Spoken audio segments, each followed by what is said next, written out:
గుంటూరులో మన time table ఎలా ఉండదంటే పొద్దున్నే లెగాలి, లేచిన వెంటనే వెళ్ళి ఒక టీ తాగాలి, స్టడీ హాల్కి వెళ్ళాలి, 2-3 అవర్స్ చదువుకోవాలి, తర్వాత హాస్టల్కి వెళ్ళి బ్రేక్ఫాస్ట్ ఆర్ బయట బ్రేక్ఫాస్ట్. గుంటూరులో బండ్ల మీద టిఫిన్ చాలా బాగుంటుంది. ఆ తర్వాత మళ్ళీ టీ తాగాలి, మళ్ళీ రావాలి, బ్రేక్ఫాస్ట్ చేసి వెళ్ళి స్నానం చేసి మళ్ళీ టీ తాగాలి, స్టడీ హాల్కి రావాలి, చదువుకొని మధ్యాహ్నం లంచ్కి వెళ్తాం హాస్టల్కి, తినేసి హాయిగా పడుకొని ఒక అరగంట ఆ గంట మళ్ళీ స్టడీ హాల్కి వస్తాం. ఇక్కడ మళ్ళీ టీ తాగుతారు. మళ్ళీ ఓ 4-5కి ఖచ్చితంగా బయటికి వెళ్ళాలి, ఓ టీ తాగాలి, ఓ బజ్జీయో మిక్చరో ఏదో ఒకటి తినాలి, స్టడీ హాల్కి వెళ్ళాలి, మళ్ళీ 9 o'clock బయటకు వచ్చి తినేసి మళ్ళీ టీ తాగాలి. నమ్ముతారో నమ్మరో మినిమం 2 times టీ తాగందే గుంటూరులో స్టూడెంట్స్ ఎవరు సర్వే అవ్వలేరు. సో ఇలా ఉండేది.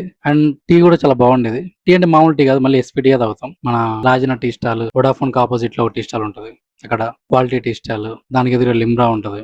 14వ లైన్ దగ్గర కొత్త టీ స్టాల్ ఒకటి వచ్చింది, పేరు గుర్తులేదు నాకు. మళ్ళీ లిమ్రా ఓల్డ్ న్యూ అని 2 ఉంటాయి. ఫ్రెండ్స్ టీ స్టాల్ ఉంటుంది ఎస్బీ ఎదురు. సో ఇలా ప్రతి టీ స్టాల్ ని ఎక్స్ప్లోర్ చేస్తూ ఆ రోజులు గడిపేవాళ్ళం గుంటూరులో.